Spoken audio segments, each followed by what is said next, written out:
Rodrigo, ele é CTO do grupo CVLB, dono das marcas Casa e Vídeo e Le Biscuit, empreendedor que fundou a startup JetWorks, que foi incorporada pela californiana Coffee Bean Technology, e ele também foi diretor de inovação e transformação digital na Leroy Merlin.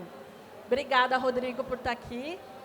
Pablo, ele é head de produtos digitais na Le Biscuit, cofundador na XGB, startup de realidade aumentada, adquirida pela Le Biscuit, o LeLabs, e fundado o LeLabs, Laboratório de Tecnologia e Inovação da empresa.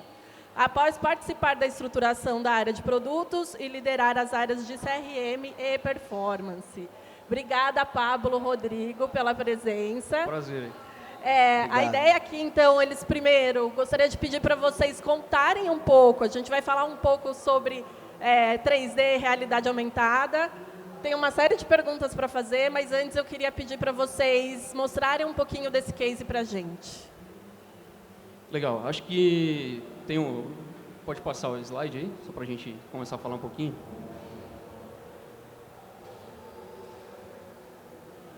Desculpa. Beleza, bem melhor. Bom, gente, então é um prazer estar aqui, né? Então, sempre bom aí, vários colegas, amigos aqui. Mas vamos lá, vou contar um pouquinho do grupo CVLB, né? Como que a gente veio desde a Le Biscuit, como uma empresa de tecnologia, com uma área de tecnologia um pouco tradicional, e como que a gente fez essa mudança cultural até chegar no nosso aplicativo com realidade aumentada, né? Então, a gente está trazendo aqui um case para vocês, né, de como que a realidade aumentada no nosso aplicativo, juntando com a tecnologia da VTEX, a gente conseguiu ter um aumento aí expressivo na nossa taxa de conversão. A gente vai falar um pouquinho disso também. Mas vamos lá. No começo a gente tinha uma TI que a gente chamava que era uma TI habilitadora, né, que é a TI tradicional, onde a gente tem algumas torres, né, então a gente tinha uma torre de sistemas corporativos, uma torre do digital e uma torre de infraestrutura, né. Quando a gente chegou na Le Biscuit, a gente praticamente chegou junto, né, eu e o Pablo, era muito engraçado que uma das primeiras reuniões que a gente fez, que juntava o gerente de infra, o gerente de digital e o gerente de sistemas, eles falaram que tinha sido a primeira reunião que estavam os três juntos, discutindo juntos, né. Então, para a gente ver como a maioria das empresas, as torres, elas não se conversam, né. E uma vez que as torres não se conversam, imagina a proximidade que você tem, né, a distância que você tem do negócio, né. Se o cara nem conversou com um cara que é par, imagina, né, o negócio final ali, as lojas e tudo mais, né. Então, a gente viu que precisava ter uma transformação radical dentro da Le Biscuit. O nosso primeiro movimento, né, foi trazer uma empresa que já rodava nesse formato, né. Foi onde a gente fez um M&A e adquiriu a XGB, né, onde o Pablo era o fundador dela. E com ela veio um time, né, uma startup, que já rodava em formato startup, já trabalhava com agilidade, e foi o nosso primeiro choque cultural dentro da empresa.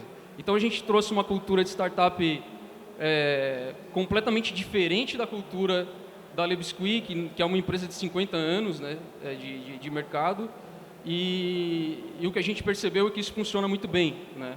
A cultura forte da startup, ela prevaleceu, e cerca de um ano depois, ou até menos, acho, de um ano depois, a gente fez uma virada de toda a TI, né? Então o LeLabs, ele acabou virando a TI, a TI acabou virando o LeLabs. Então até a gente fez uma reunião que foi bem bacana, a gente fez um evento onde a gente colocou ali, somos todos LeLabs, né? Foi um marco onde a gente começou trazendo a sementinha até a área de tecnologia inteira virar o LeLabs, né? E recentemente, vocês devem ter visto a notícia, né? A gente fez a fusão com a Casa e Vídeo, né? E de novo, agora a gente está com esse novo desafio, né, cultural e tudo mais, para fazer o Labs ficar mais forte, né? Hoje, CVLB Labs tem mais de 100 pessoas na área de tecnologia, né, as duas empresas combinadas, né, então a gente tem duas marcas, a Le Biscuit e Casa e Vídeo. Casa e Vídeo, né, é muito forte no Rio de Janeiro, com 250 lojas, a Le Biscuit muito forte no Nordeste, né, tem 150 lojas, juntos ali tem mais ou menos 400 lojas, 2 centros de distribuição e mais de 200 sistemas de tecnologia, né. Então, agora o nosso objetivo é, cara, como é que a gente consegue fazer uma fusão, juntar mais de 100 sistemas de cada lado, ainda manter uma cultura forte do Labs e ainda conseguir inovar, né? Então, eu quis trazer esse timeline aqui para vocês, né, para entender assim, pô, como é que os caras vão lá e implementam realidade aumentada num cenário que o varejo está muito ruim de resultado, investimento muito escasso, né? Então, acho que essa timeline aqui é bom para entender o processo, né? A gente não chegou lá, vamos fazer um site, vamos colocar realidade aumentada. A gente teve toda uma caminhada, um processo aí que durou mais ou menos 2 anos, né? Vou passar a bola aqui pro Pablo. Boa. Agora, chegando nesse ponto para entender como a gente implementou a realidade aumentada, eu acho que é fundamental essa lógica do processo, do porquê que o Lelab, estando lá dentro, identificou que ter realidade aumentada faria sentido e óbvio, né, com meta de conversão e atingir o resultado que a gente atingiu, que é o que a gente vai contar hoje. Mas a XGB, né, para vocês saberem, era uma startup de realidade aumentada, a gente já trabalhava com isso no mercado, para vários varejistas, já tinha muitos cases de sucesso, e quando a Lebisco identificou a oportunidade da aquisição, obviamente que isso veio no pacote, né? Todo o conjunto de agilidade, de transformação digital que a gente já teria para trazer para dentro da empresa, mas também essa visão de realidade aumentada. Se puder passar o vídeo, vamos ver como que ficou isso na prática, né? Então, mais do que só a realidade aumentada, eu vou explicar por quê, a gente implementou inicialmente essa visualização 3D dos produtos, que é você visualizar como eles ficam ali dentro, mesmo antes de visualizar, que é o conceito de realidade aumentada, dentro do seu ambiente. Por que isso é importante? Por que isso faz diferença, né? Só a visualização 3D já garante que eu consiga visualizar o produto em todas as direções, ver alguns detalhes, muito mais do que uma foto. E tem celulares, tem dispositivos que não são habilitados para a realidade aumentada, mas são habilitados para o 3D. Então, na consideração de implementar a realidade aumentada, e dentre alguns desafios que a gente teve, que talvez outras empresas tenham e que eu acho que é legal falar, é considerar quem é seu público inicialmente. Então, entendendo que nem todo mundo conseguiria visualizar em realidade aumentada em si, a gente começou com a sua visualização 3D e para os celulares habilitados, abre a possibilidade de visualizar em realidade aumentada. E isso faz muito sentido, porque na visualização da página de produto, ter uma outra opção, né, além de só a imagem, é o que tem feito a gente aumentar as taxas de conversão, que a gente vai falar dos grandes números agora. E claro, né, a gente não podia vir aqui para mostrar o quão fácil é, já encher um pouco o saco da Larissa aqui, do pessoal ali da equipe, para já colocar uma cama elástica aqui na frente, né? Então, se você puder passar, que a gente já, obviamente, o Live Encode testa. Acho que o passador... Mas tem o vídeo antes, né? Ah, não, já foi isso que foi. Então, aqui nesse palco, já 2 minutinhos atrás, aí, antes de começar, se vocês puderem testar e brincar aí também, obviamente, baixando o aplicativo da Lebiscuit e entrando, sempre tem uma marcação como 3D para os produtos que têm realidade aumentada. É só abrir a visualização da câmera, apontar para o chão e visualizar, então, a cama elástica já bem aqui na frente, né? E que números que a gente atingiu, que eu acho que é um pouco do que a gente veio aqui hoje para falar, né? Obviamente, na hora de selecionar os produtos que vão ser modelados, visto que é um processo, né, que inicia a partir das imagens a modelagem 3D para colocar no app, hoje a gente já modelou 350 produtos que são disponíveis tanto para visualização 3D quanto para realidade aumentada, usando diversos critérios que a gente pode citar mais para frente, mas começando, obviamente, tanto pelos produtos de curva A, mas também pelos produtos que normalmente geram mais dificuldade de entendimento, que podem estar gerando maior taxa de abandono de carrinho por dúvida, né? A realidade aumentada nasce muito desse processo de insegurança e indecisão no momento da compra, e um dos critérios é eu não conseguir visualizar esse produto ali no meu ambiente. Com isso, usando um critério de comparação de produtos da mesma linha, durante um período que a gente testou, aumentou em 15% as vendas dos produtos com RA. Então, comparando os produtos que a gente já tinha modelado 3D e colocado RA com os produtos que a gente não tinha, as vendas aumentaram em 15% nessa comparação. E a gente começou a investigar um pouco mais a fundo para entender se isso realmente poderia ter a ver com o aumento da taxa de conversão, se isso poderia remeter efetivamente ao uso da tecnologia. foram mais de 100 mil visualizações dos produtos em 3D ao longo desse período. A gente já está com a realidade aumentada no ar faz em torno de 1 ano, que a gente lançou já numa das primeiras versões do aplicativo produzidas pelo Lelabs. Mas, para mim, o que eu acho mais interessante é essa taxa de conversão. E aqui é uma taxa de conversão considerando pessoas que chegaram no carrinho, né? Então, chegaram na página de produto.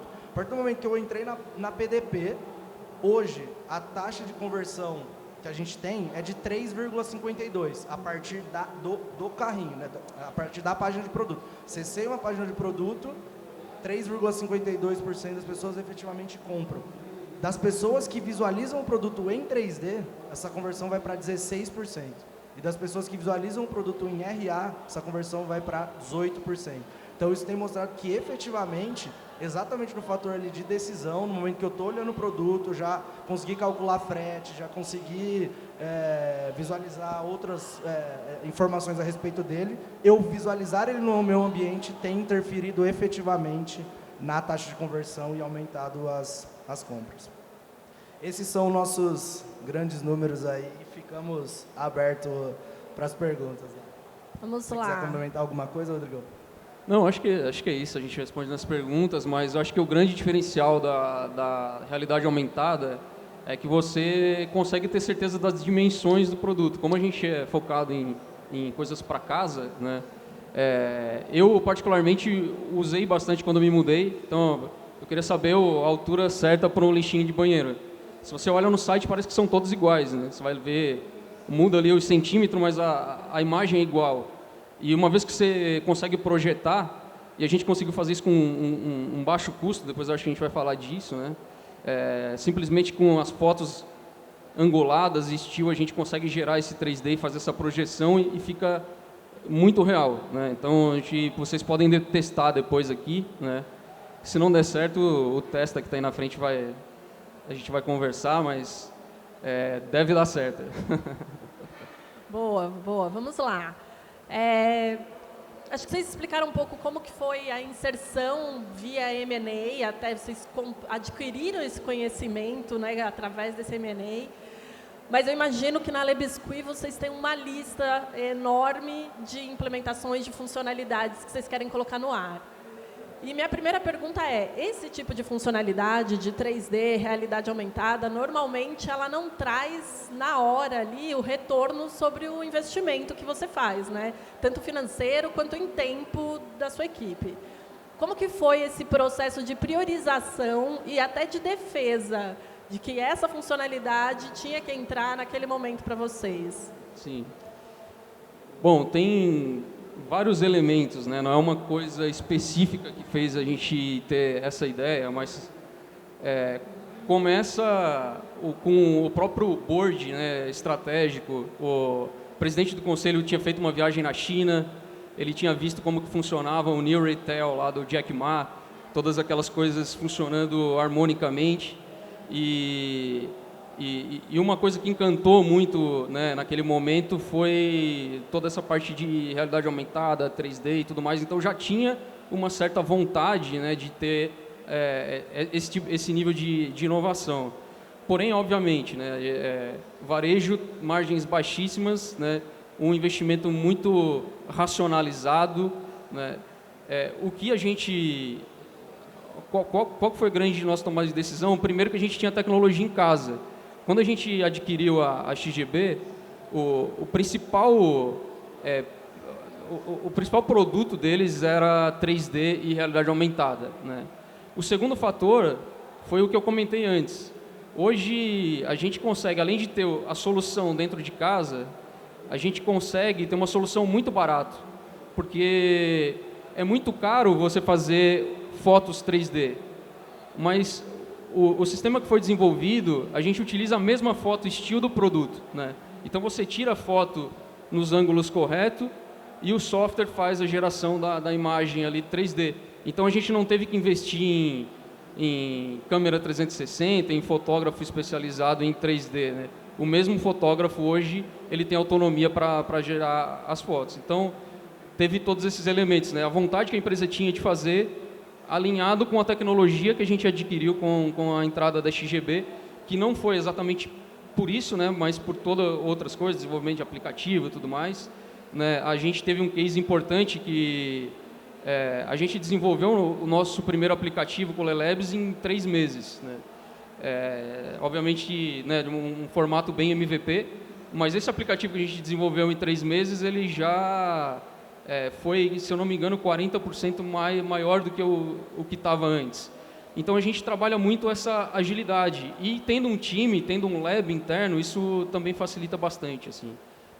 Eu acho que é legal citar que esse apoio do board era fundamental, né? Uma tomada de decisão de colocar realmente uma possibilidade de realidade aumentada dentro de um aplicativo, pensando nas 1000 possibilidades que existem e qual vai trazer um retorno antes, né?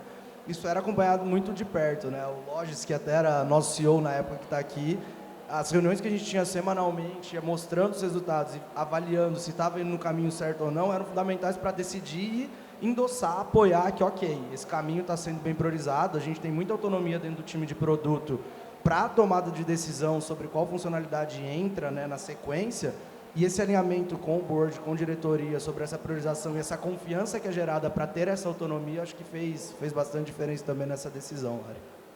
Boa. E a partir do momento que vocês definiram, foi priorizado, vamos implementar.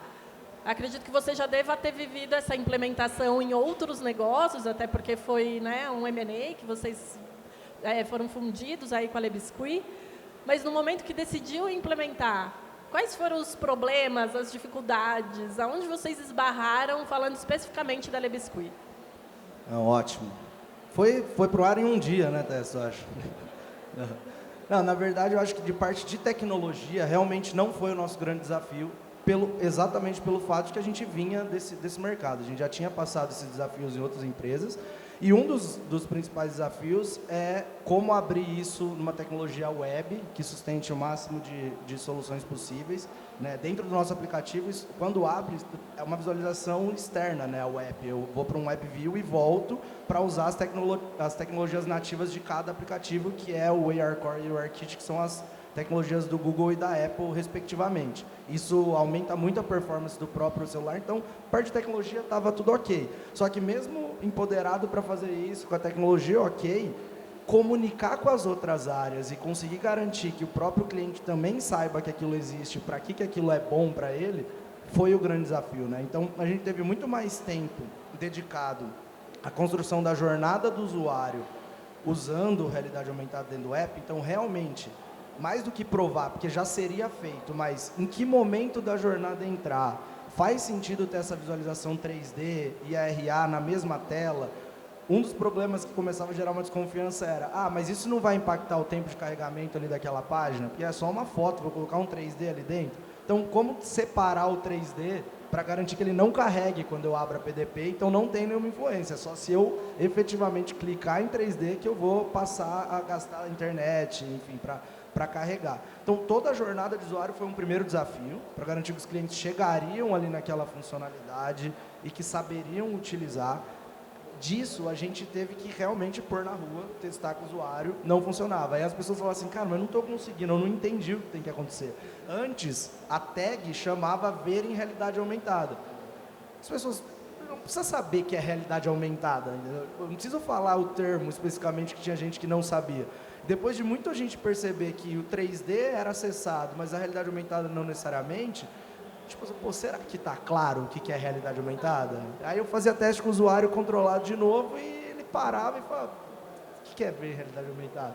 Aí a gente mudou o termo para veja no seu ambiente. Pô, aí, ok, não preciso saber o que significa isso. Eu sei que eu vou clicar, vai abrir a câmera, quero ver no meu ambiente. Aí, do nada, abre a câmera, estou vendo no meu ambiente. Aí aparece ali a air fryer na minha frente. Então, pô, legal, né? E, obviamente, conseguir garantir o máximo de fidelidade mesmo desse produto com a realidade. E isso é um desafio do 3D.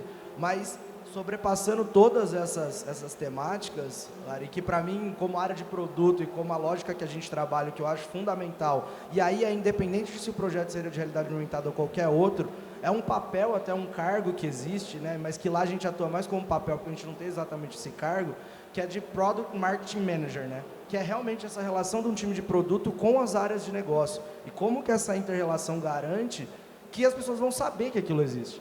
quando a gente tem um time de produto com qualquer funcionalidade que está sendo desenvolvida, ele fica isolado, lá é a caverna dos desenvolvedores produzindo as coisas, e, tipo, de repente, vamos lançar alguma coisa nova. Ah, legal. E aí? Ninguém nem sabe, não alinhou com o marketing, não alinhou com o time de lojas, não alinhou com ninguém, né?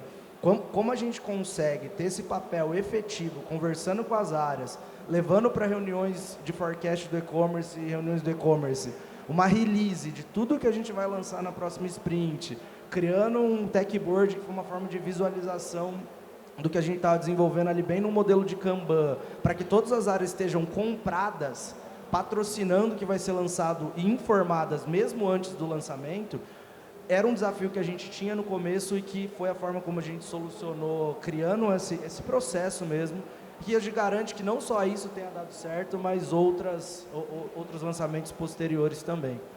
Boa.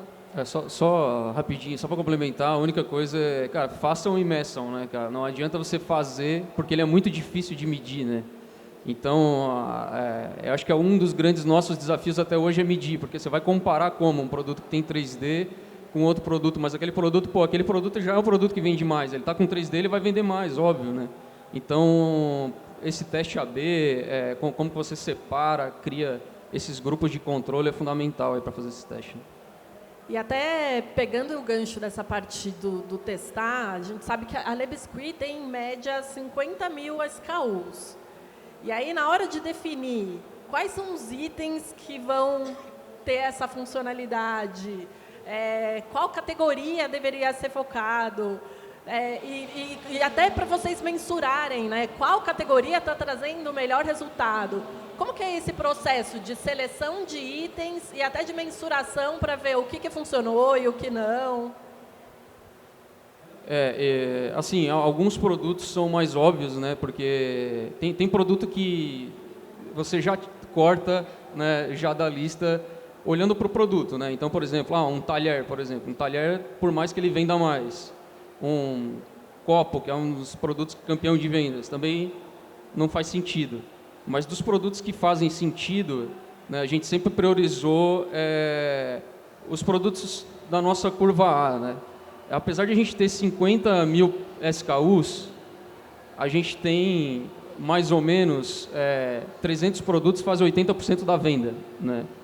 Então, nesse sentido, é um pouco no-brainer, né? Então, você vai escolher, eu vou pegar assim,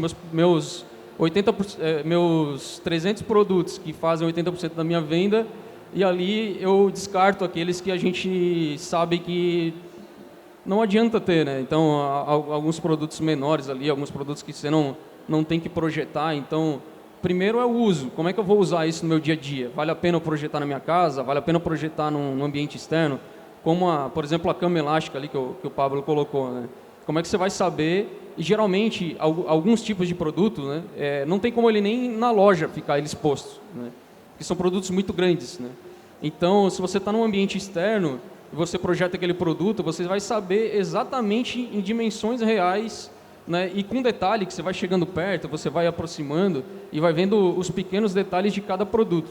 Então, basicamente essas duas variáveis, né? Então, o produto que faz sentido pela utilização dele, por ele ser útil ali dentro da realidade aumentada, e o segundo são os produtos que mais vendem. Então, você vai investir um dinheiro, você vai investir um tempo, então você vai pelos produtos que mais vendem, né? E adicionalmente, que eu acho que o que tem sido muito, muito legal de retroalimentar esse backlog de quais produtos a gente vai modelar, né? A gente foi lá, escolheu os primeiros, colocou na fila, essa fila segue existindo, até porque a gente renova bastante o sortimento, né?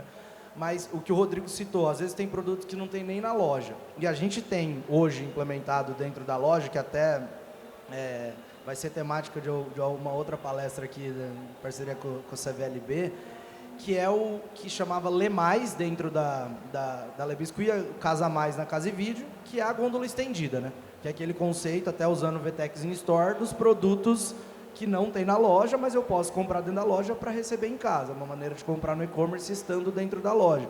O conceito de gôndola estendida é efetivamente eu vender os produtos que eu não tenho na loja, né? Só que quando chega um cliente dentro da loja, ele é acostumado a ver o produto. Por isso que ele foi na loja, né? Então ele chega lá e se depara com a situação. Legal, quero comprar o produto, não tem na loja, eu quero ver o produto, eu quero no mínimo ter uma possibilidade de ver algum detalhe.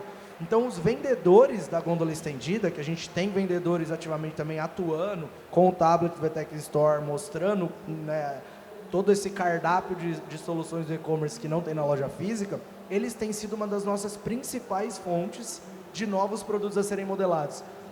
Eles chegam, esse produto tem tido muito problema com o cliente que quer ver o produto e a gente não tem na loja. Esse aqui tem gerado muita dúvida.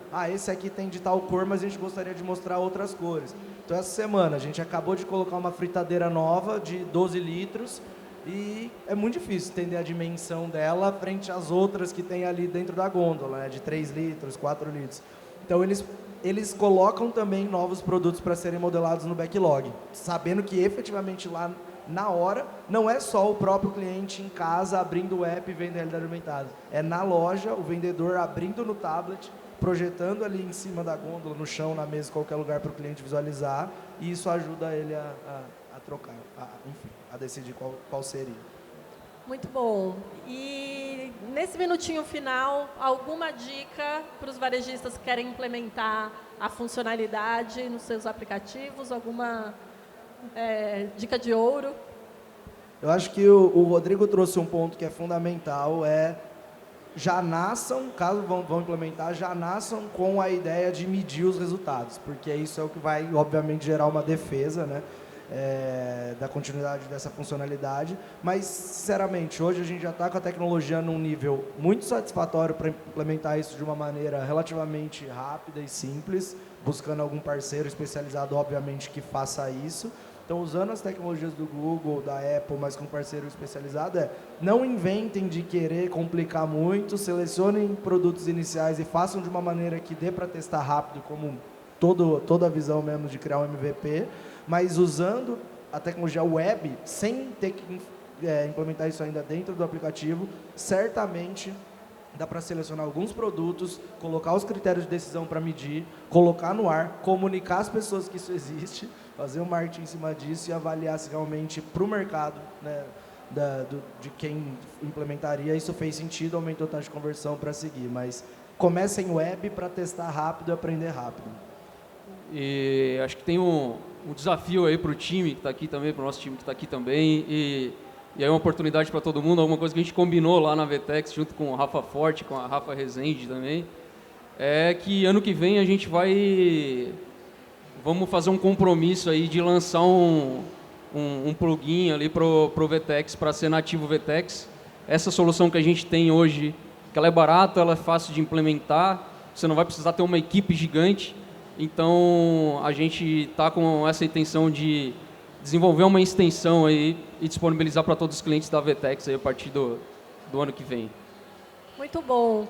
Obrigada, Rodrigo. Obrigada, Pablo. Obrigada a vocês. Daqui 5 minutinhos começa a próxima. Obrigada, pessoal. Obrigado, Lara. Obrigado, pessoal.